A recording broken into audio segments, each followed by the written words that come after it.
నమస్తే, నేను Keshav. Welcome to Suman TV. ఆంధ్రప్రదేశ్లో పొత్తులపైన ఒక స్పష్టత వచ్చింది, అభ్యర్థులపైన కూడా కొంత క్లారిటీ వచ్చేసినటువంటి పరిస్థితి. ఇప్పటికే 90 నుంచి 100 స్థానాల వరకు వైఎస్ఆర్సీపీ ఇన్ఛార్జీల నియామకాలని పూర్తి చేసింది. ఇక జనసేన, తెలుగుదేశం కలిసి 99 స్థానాల్లో అభ్యర్థుల్ని ఖరారు చేసేసాయి.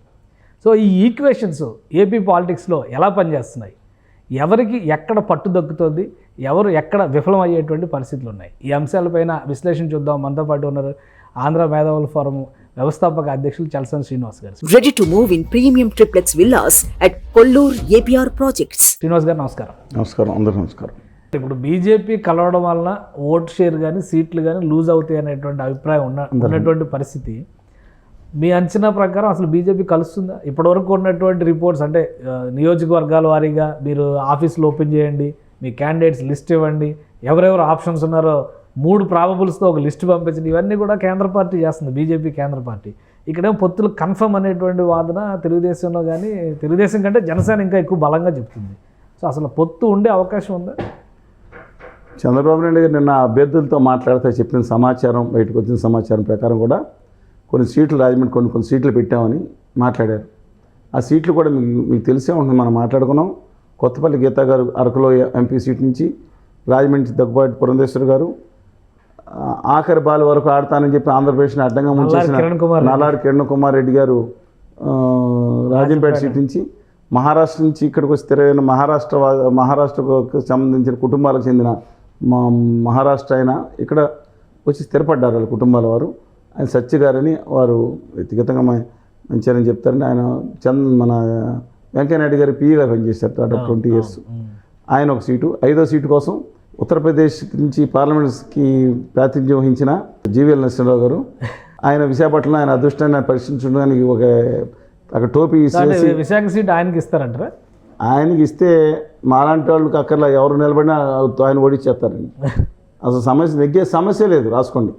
మరి ఆయనకి ఏ సీట్ ఇస్తారంటారు? ఆయనకి ఏ సీట్ ఇవ్వకపోవచ్చు, అమిత్ షా గారు సన్నిహితులు కాబట్టి అంటూ ఉన్నారు. 2వ సీటు ఈ నలుగురు, 5వ సీటు కోసం సుజనా చౌదరి గారు, తపన్ చౌదరి గారు ఏలూరు కోసం, విజయవాడ మాత్రం వస్తున్నట్టున్నారు. సీఎం రమేష్ గారు కూడా అనుకుని ఎందుకు రాజ్యసభ టీజీ వెంకటేష్ గారు ఏం ఆశించట్లేదని సీటు. సీఎం రమేష్ గారు ఇది పెట్టుకుంటే తర్వాత రాజ్యసభకి ఇస్తారని అనుకోవచ్చు. ఆయన చంద్రబాబు నాయుడు గారు ఒకటే కదా. తర్వాత ఏమో రావు గారని ఒక ఆయన తిరుపతి నుంచి ఉన్నారంటే, బిఎల్ సంతోష్ గారని ట్రబుల్ షూటర్ ఫర్ కర్ణాటక కాదు, ఇండియా మొత్తానికి ఆర్ఎస్ఎస్కి భారతీయ జనతా పార్టీకి సంధానకర్తగా వ్యవహరిస్తున్న ట్రబుల్ షూటర్ కింద ఫేమస్ అయిన సంతోష్ గారు తెలిసిన రావు గారు ఎవరు ఉన్నారు. తిరుపతి నుంచి రత్నప్రభ గారు లాస్ట్ టైం వాళ్ళ అమ్మాయి గారు ఏమో తెలుగుదేశం నుంచి రెడీగా ఉన్నారు. ఒకే కుటుంబం. దాసరి శ్రీనివాసులు గారు రెడీగా ఉన్నారు ఐఏఎస్. బట్ వాళ్ళ డబ్బులు నేను పెట్టుకుంటాను ఎంత అని చెప్పి ఉన్న ఒక ఆయన ఢిల్లీ నుంచి ఇంపోర్ట్ చేసుకోవచ్చు అని అభిప్రాయం. సరే 5వ సీట్ ఇస్తే ఇది నడుతుంటే వాళ్ళకి పొత్తు ఉంటుందంటానికి విశాఖపట్నం విష్ణుకుమార్ రాజు గారు. ఇది నాకేం విచిత్రంగా, విశాఖపట్నం అసెంబ్లీ అనే మీ ఉద్దేశం? విశాఖపట్నం నార్త్ సీట్కి అసెంబ్లీ సీట్కి సంబంధించిన గంటా శ్రీనివాసరావు గారు సిట్టింగ్ సీట్, ఆయన అక్కడ పోటీ చేయరు, రాసుకోండి. ఆయన అక్కడ విష్ణుకుమార్ రాజు గారు బీజేపీ నుంచి, పొత్తు లేకపోతే తెలుగుదేశం. 2014లో ఆయనదే సీట్ అది. విష్ణుకుమార్ రాజు అక్కడి నుంచే పోటీ చేశారు కదా. అవునండి, పాపం ఆయన మెచ్చుకుంటాను, ఆయన మెచ్చుకుంటాను. ఎందుకంటే ప్రత్యేక హోదా తీర్మానానికి అసెంబ్లీలో ఉండి అపోజ్ చేయని వ్యక్తి 2019లో ఫిబ్రవరిలో నేను రాసి ఇచ్చినప్పుడు పెట్టారు అసెంబ్లీలో.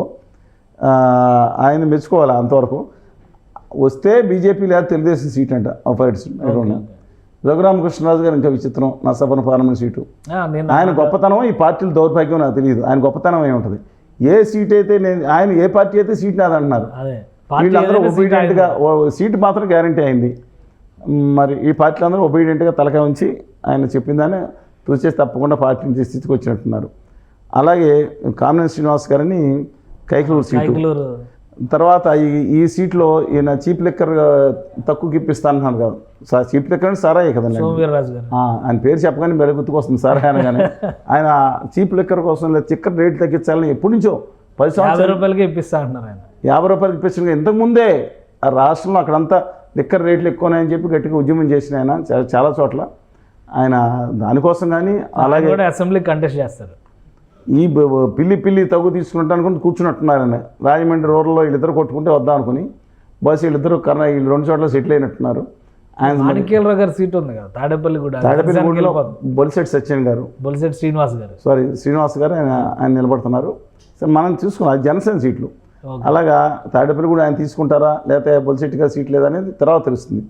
విజయవాడ వెస్ట్ ఆశించారు, కానీ విజయవాడ వెస్ట్ ఆల్రెడీ అనౌన్స్ చేశారు బోండా గారు. ఇప్పుడు గుంటూరు వెస్ట్ ఆశిస్తున్నారు. విజయవాడ సెంట్రల్ బోండా ఉమా గారు సెంట్రల్ ఆశించారు మల్లాకృష్ణ గారి సీటు. అది ఇది లేకపోతే ఇటన్నా సరే వెస్ట్ సీట్ లాస్ట్ టైం పోటీ చేశారు కదా, అల్లంపల్లి శ్రీనివాస్ ఓడిపోయారు కదా బీజేపీకి. సార్ అందుకని సిచ్యువేషన్ ఏంటంటే ఇంకోటి గుంటూరు వెస్ట్ ఏమని అడుగుతున్నారు.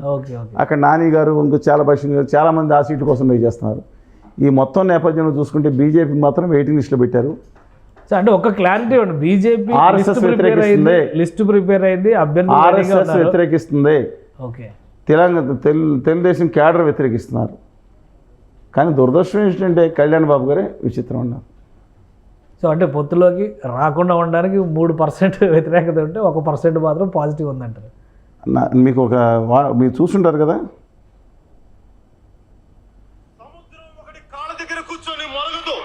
ఓట్లు చెల్లకుండా ఉండాలని చెప్పిన ప్రతిపాదనకి ఎన్ని చీవాట్లు తిన్నానో జాతీయ నాయకుల దగ్గర మీకు తెలియదు. మీ పాదాలు పట్టుకొని క్షమాపణలు చెప్పి ఒక 10 నిమిషాలు అలా తల ఉంచి కూర్చున్నా. తుఫాను ఒకరికి చిత్తం అంటాం ఎరగదు. నేను ఒకటే 2 చేతులు పెట్టాను, సార్ ప్లీజ్ సార్ ప్లీజ్, ఇంతే దండం పెట్టి ఈ రోజు జరిగింది. పర్వతం ఎవరికి వంగి సలాం చెయ్యదు. మీ పాదాలు పట్టుకొని క్షమాపణలు చెప్పి ఒక 10 నిమిషాలు అలా తల ఉంచి కూర్చున్నా. దేనికి సార్ దేనికండి? తెలుగు జాతి బిడ్డ మొదటి ఒరిజినల్ మొదట మాట్లాడింది ఒరిజినల్ కళ్యాణ్ బాబు గారు. రాష్ట్ర భవిష్యత్తు గురించి రాష్ట్ర భవిష్యత్తు కళ్యాణ్ పదే చెప్తున్నారు కదా, ఆ మాట కోసమే కదా వీళ్ళిద్దరికి మ్యాచ్ ఫిక్స్ చేయడానికి. ఆయన ఎందుకంటే నాకు అర్థం కాదు. అది కాదండి, పవన్ కళ్యాణ్ గారు మొదటి డైలాగ్ ఒరిజినల్ పవన్ కళ్యాణ్ గారు. దిక్కుమాలిన అడ్వైజర్స్ని ఇలా మారిపోయినట్టున్నారు. ఎంత దమ్మున్న లీడర్ అండి ఆయన, ప్రజలకు ఎంతో కొంత చేయాలనే తపన ఉంది ఆయనలో. ఇలాంటిది ఈ స్టేజ్ తీసుకొచ్చారు వీళ్ళందరూ కలిసి. నా తెలుగు జాతి కోసం ఉత్తరాది అహంకారం తల వంచనని చెప్పి పిడికిలు బిగించి లెడంగే దక్షిణాదికి అన్యాయం జరుగుతుందని అంత దారుణంగా చేస్తే ఇంకా 10 రెట్లు ఎక్కువ అన్యాయం చేస్తారు దక్షిణాదికే. పాచిపోయిన లడ్డూలు అన్నారే, పాచిపోయిన లడ్డూలు కాదు, పుచ్చిపోవడం కాదు, అలా అంతకుమించి దుర్మార్గం చేసి ఆంధ్రప్రదేశ్కి ప్రత్యేక హామీ ఇవ్వకుండా ఇంకా నికృష్టంగా ఆంధ్రప్రదేశ్ని వెనక్కి నెట్టేస్తున్నారే. 10 సంవత్సరాల్లో 10 బడ్జెట్లో నాశనం చేశారే. దేనికండి? దేనికి చేతులు పట్టుకోవాలి, కాలు పట్టుకోవాలి నేను అన్నాం. కనీసం చేపట్టుకుని ఆంధ్రప్రదేశ్కి ప్రత్యేక హోదా ఇవ్వండి, విభజన హామీలు ఇవ్వండి. మీరు ఎలాగో ఇతర రాష్ట్రాలకు 2027 వరకు ఇస్తున్నారు కదా రాయితీ. రాష్ట్రానికి విభజన హామీలకు సంబంధించి ఒక స్పష్టత ఇచ్చిన తర్వాతే మేము ముందుకెళ్తామని పవన్ కళ్యాణ్ గారు పదే చెప్తున్నారు కదా. ఏమి ఇచ్చారు? మీరు ప్రత్యేక హోదా అనేది కాకుండా మిగతా బాధ్యత పొత్తు పెట్టుకుంది. ప్రత్యేక తరగతి హోదా అని కాకుండా నరేంద్ర మోడీ గారి పథకం పెట్టుకుని దాంట్లో వచ్చేది ఇమ్మనండి, ఇన్సెంటివ్స్ ఇమ్మనండి. మొత్తం గుజరాత్ తనుకుపోయారు. స్పెషల్ పర్పస్ వెహికల్ ప్రపోజల్ అదే కదా. అప్పుడు 15 కోట్లు అంటే దిక్కుమాలి 15 కోట్లు మొహం మీద కొట్టారండి. కానీ ఒకటి మా విషయం చెప్తున్నాను నేను మీకు, ఆ రోజు చెప్పాలి మోడీ గారు ఇచ్చిన విషయం. కేసీఆర్ గారు ప్రాణాలకు ప్రమాదం వచ్చిందని భావించాను అమరావతిలో. ఒక్క క్షణం గుండు కొట్టుకుంటే పక్కన స్టేజ్ మీద ఉన్నా, మీరు కావాలని చూసుకోండి. కేసీఆర్ గారు ఏమైపోతారని భయం వేసింది నాకు. ఒక క్షణం ఆంధ్రప్రదేశ్ పొరుగు పోతున్న పక్క రాష్ట్ర ముఖ్యమంత్రి ఏమైనా జరిగితే తెలుసా? అది ఎందుకు?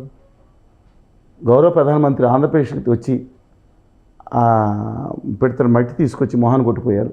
బూడిదో మట్టి నీళ్ళు కూడా ఇచ్చారు.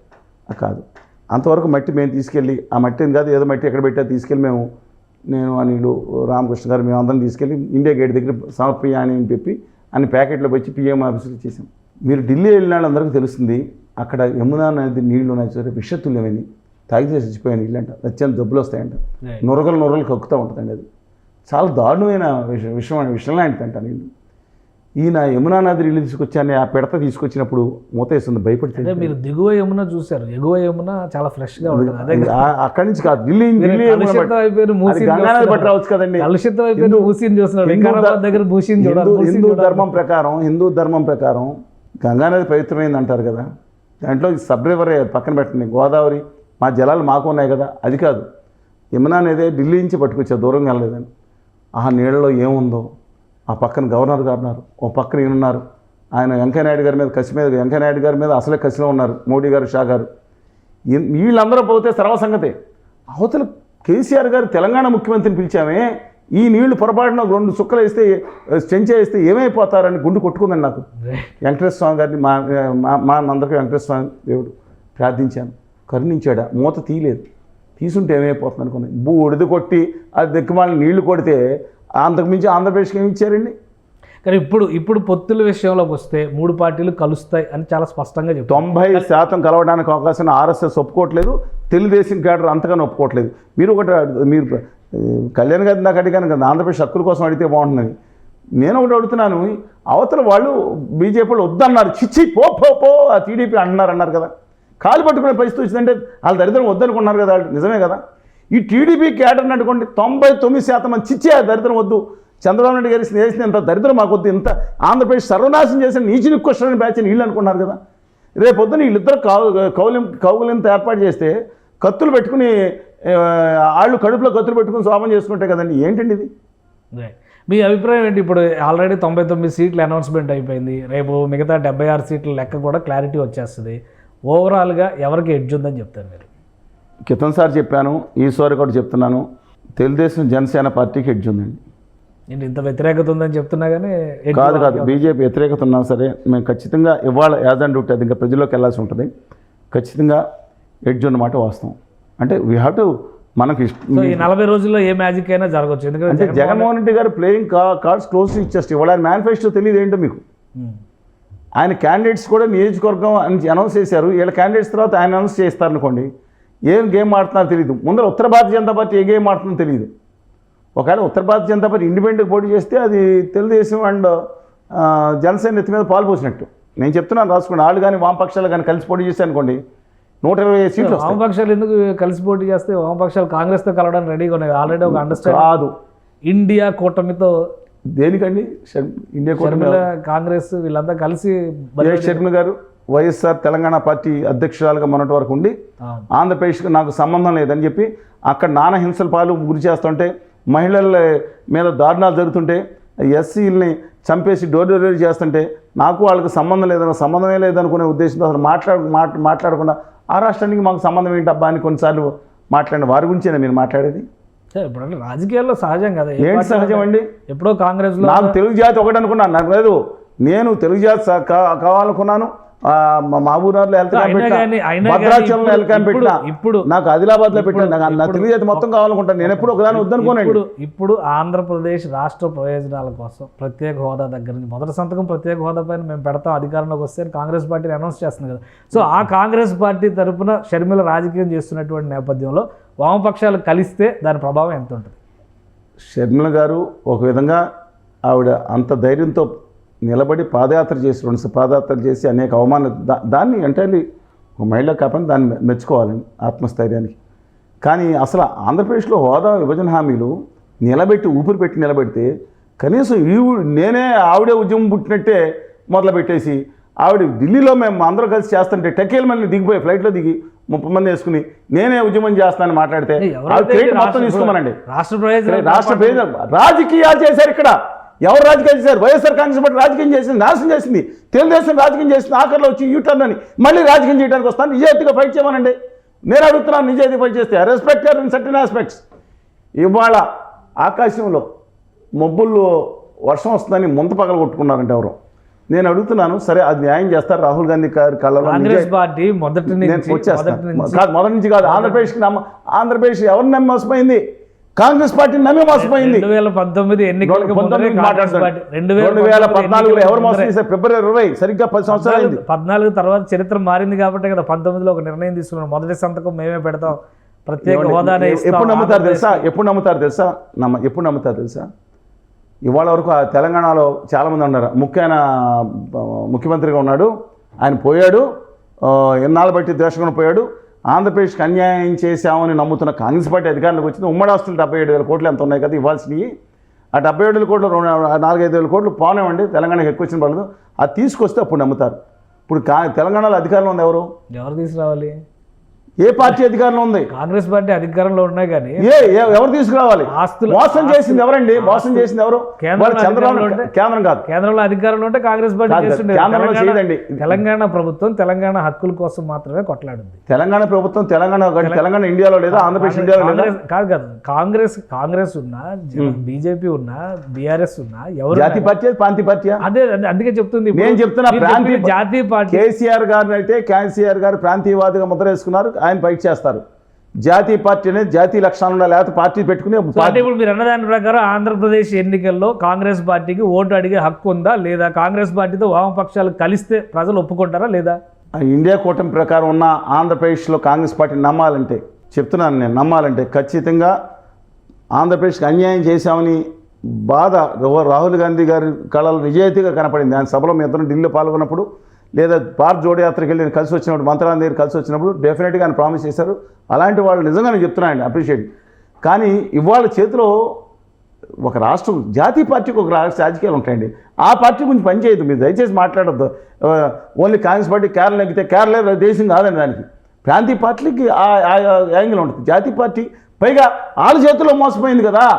కాంగ్రెస్ పార్టీ నమ్మి ఆంధ్రప్రదేశ్ ప్రజలు మోసపోయారు, ఉత్తర భారతీయ జనతా పార్టీ నమ్మించి మోసం చేసింది.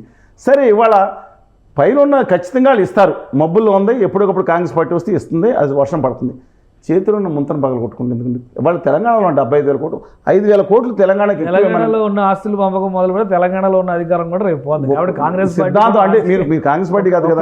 ఒక్క నిమిషం, కాంగ్రెస్ పార్టీ రాజకీయ వ్యూహం ప్రకారం నిర్ణయాలు అంటే నిజాయితీ లేదా? మీరు ఒక క్లారిటీ నిజాయితీ లేదా? ఆంధ్రప్రదేశ్ లో కాంగ్రెస్ వామపక్షాలు కలిస్తే దాని ప్రభావం ఎంత ఉంటుంది? గెలుపును ప్రభావితం చేసే అవకాశాలు ఉంటాయా? వామపక్షాలు అయితే నిజాయితీగా నిబద్ధత పోరాడుతున్నాయండి. రఘువీరెడ్డి గారు సోదరులు ఆయన ఉన్నంతకాలం నిజాయితీగానే పోరాడారు. అలాగే శైలజానాథ్ గారు కానీ, ఆఖరిలో వచ్చిన గిడుగు సోదరులు రుద్రరాజు గారు కానీ, కేవీపీ రామచంద్ర గారు నిలబడ్డారు. నేను ఐఎమ్ నాట్ డినయింగ్ దట్. కలిసి పనిచేసామండి ఉద్యమంలో. కానీ ఇవాళ మాత్రం ఓ పెత్తందారి పోకట్లు మొదలైనవి. అందువల్ల ప్రజలు ఆలోచించుకోవాలి. ఉద్యమంలో కానీ మిగతా చోట్ల కానీ కలిసి వాళ్ళు జేడి లక్ష్మణ్ గారు పార్టీ పెట్టారు. నిన్న ఒక మర్యాదపూర్వకమైన భేటీని గౌరవనీయురాలు శ్రీమతి షర్మిల గారు పిలిచి, ఏది సిపిఎం సిపిఐ పార్టీలు మర్యాదపూర్వకమైన ఎవరు మర్యాదపూర్వకంగా? పవన్ కళ్యాణ్ గారు ఆ పార్టీల ఆఫీస్కి వెళ్ళి వచ్చారు. మర్యాదపూర్వకంగా నేను కలుస్తాను, వాళ్ళందరూ నా కాళ్ళ దగ్గరికి. ఏంటండి ఇది అహంకార వైఖరి. మార్చుకుంటే మంచిది, సజెషన్ అంతకుమించి ఏం లేదు. పార్టీ వాళ్ళు నిలబడితే మంచి అపోజిషన్ ఉండాలి, కాంగ్రెస్ పార్టీ కూడా నిలబడాలి. వాళ్ళు చేసిన ఆంధ్రప్రదేశ్ జరిగిన అన్యాయం సరి చేసుకోవాలంటే అన్యాయం కాదు, మోసం చేశారు. 33 మంది ఎన్నికల్లో ప్రభావం ఎంత అనేది చెప్పండి. షర్మిల గారి ప్రభావం ఖచ్చితంగా, షర్మిల గారి కాంగ్రెస్ ప్రభావం, కాంగ్రెస్ ప్లస్ లెఫ్ట్ పార్టీస్ ప్రభావం, ఇండివిజువల్గా వాళ్ళ ఓట్లు వాళ్ళకు ఉన్నాయి, నిజాయితీగా పనిచేస్తున్నారు. కాంగ్రెస్ పార్టీ ప్రభావం మాత్రం డెఫినెట్గా జగన్మోహన్ రెడ్డి గారి ఓట్లు చీలుస్తుందని. వారు కనుక ఆల్రెడీ కాంగ్రెస్ పార్టీ ఎప్పుడైతే రాహుల్ గాంధీ గారు ప్రామిస్ చేశారో బిఫోర్ షర్మిల గారు, అలాగే కర్ణాటకలో వచ్చింది ఊపు వచ్చిందో, తెలంగాణలో వచ్చింది, ఎన్ని బిఫోర్ షర్మిల గారు జరిగింది. కాంగ్రెస్ పార్టీకి ఆల్రెడీ 1.24% ఓటింగ్ వచ్చింది. అన్నీ జరిగినాయి కాబట్టి షర్మిల గారు కాంగ్రెస్లోకి వచ్చారు. సరే, ఆవిడ సంగతి, వారి సంగతి నాకెందుకంటే వారు గట్టి నాయకురాలుగా ఇబ్బంది లేదు, పోరాట యోధురాలు. ఆ విషయంలో పాపం ఆవిడకి వెనక ముందు తగ్గట్లేదు, గట్టిగా నిలబడి. కానీ మిగతా అంశాలు బట్టి మాట్లాడుతున్నాను. ఇవాళ అవన్నీ ఉన్నాయి కాబట్టి బహుశా బిఫోర్ దట్ ఎలక్షన్స్ అసలు కాంగ్రెస్ పార్టీది 2.5% ఎవో వెళ్ళిందని అంచనా అండి. వీరు వచ్చిన తర్వాత ఇంకా ఎంత ప్రభావితం చేస్తారో తెలుస్తుంది. నా ఉద్దేశం ప్రకారం 4%, 3.5%. అంటే ఈ ఈక్వేషన్ టీడీపీ జనసేన కాంబినేషన్ కానీ వైసీపీని కానీ ప్రభావితం చేస్తారు ఖచ్చితంగా. ఇవాళ కాంగ్రెస్ పార్టీ చీల్చుకుపోయి <5% అంటే వారికి 100 ఓట్లు కొత్తగా అదనంగా వస్తుంటే 80 ఓట్లు వైఎస్ఆర్ కాంగ్రెస్ పార్టీ డెఫినెట్గా ప్రభావం చూపిస్తుంది. అలాగే బీజేపీతో పొత్తు కనుక ఉంటే సిపిఎం సిపిఐ పార్టీలు చేయబోయే వాళ్ళకి ఓట్లు మీరు 1%, 2% రావచ్చు, మన తక్కువ వచ్చినాయి. ఎందుకంటే పొత్తులో డెఫినెట్గా వారు చేయబోయే ప్రభావం మాత్రం ప్రజల దృష్టిలో చూపిస్తుంది. ఎవరైతే ఉత్తర భారతీయ జనతా పార్టీతో పొత్తు పెట్టుకున్నారో వారిని ప్రత్యక్షంగా కానీ పరోక్షంగా కానీ తుక్కుగా ఓడించాలనే భావన ప్రజల్లో బాగా బలీయంగా ఉందని ఖచ్చితంగా రగులిపోతున్నారు. అంటే ఒకవేళ బీజేపీతో కాంబినేషన్తో వెళ్తే తెలుగుదేశం జనసేన కూటమి ఓటమి పాలవుతుందా? వాళ్ళు కాంబినేషన్ వెళ్ళినా పరోక్షంగా వీళ్ళు పొత్తు పెట్టుకునే కాదు, వాళ్ళు ఓడిపోవాలని కోరుకుంటున్నాను. కాంగ్రెస్ పార్టీ వామపక్షాలు నెగ్గుతాయని కాదు ఆశ. ఎవరన్నా కానీ పరోక్షంగా కానీ ప్రత్యక్షంగా పొత్తు పెట్టుకుంటే డైరెక్ట్గా ముందే ఇసుకెత్తి పొడి చేసినట్టే, పరోక్షంగా ఉన్నప్పుడు అనమాల ఇసుకెత్తి పొడి చేసినట్టే. ఇద్దరు ఎవరు పొడుస్తున్నారు? ఆంధ్రప్రదేశ్ హక్కులను పొడి చేస్తున్నారు. ఈ ప్రపంచ చరిత్రలో రాజకీయాలు చాలా చూసాం, చైనాలు దాంట్లో. కానీ ఆంధ్రప్రదేశ్ దేశంలో చూసాం. ఆంధ్రప్రదేశ్లో ఏంటంటే ముఖ్యమైన 90, ఈయనకి ఎంత అండి 49.9%. ఎవరికి? జగన్మోహన్ రెడ్డి గారు. తెలుగుదేశానికి 39.1213%. పవన్ కళ్యాణ్ గారు 5.84%. ఇవన్నీ కలిపి దాదాపు ఎంత పర్సెంట్ వచ్చిందండి? 95% ఓటింగ్ వస్తే వీళ్ళకి 95% ఓటింగ్ తీసుకెళ్ళి ఢిల్లీ పాఠశాల దగ్గర తమ ఆత్మగౌరవాన్ని తాకట్టు పెడుతుంటే అవమాన భారంతో రగిలిపోతున్నది ఆంధ్రవాడు, తెలుగువాడు ఏం చేయాలండి? ఏం చేయాలి? తోలు బొమ్మలు అట్లా ఆడిస్తున్నారని కడుపు రగులుకుపోతుంది. ఒకళ్ళు ఏం చేయాలి తెలియట్లేదు, ఆసక్తులు అయిపోయారు. తెలుగుదేశం ఆటలు కానీ ఇష్టమా అండి? చంద్రబాబు దమ్ము తక్కువడా, చక్రం తిప్పినాడు ఆయన 96లో, జగన్మోహన్ రెడ్డి తక్కువనాడా, ప్రపంచంలో 10 ప్రతిభావంతమైన వ్యక్తుల్లో సోనియా గాంధీ గారిని ఎదిరించి నిలబడ్డాడు. పవన్ కళ్యాణ్ గారు ఎలాంటి 2009లో ఆయన స్పీచ్ అనండి దడదలాడిచ్చాడు ఆయన. ఇప్పుడు సంకీర్ణ రాజకీయాలు, ఇప్పుడు one party domination. One party కాదు, హిట్లర్ తరహా రాజకీయం జరుగుతుంది, ఎక్కువ కాలం కొనసాగుతుంది. బీజేపీ 240 స్థానాల మించి 50 స్థానాల మించి వచ్చే పరిస్థితి కూడా కనపట్టలేదు.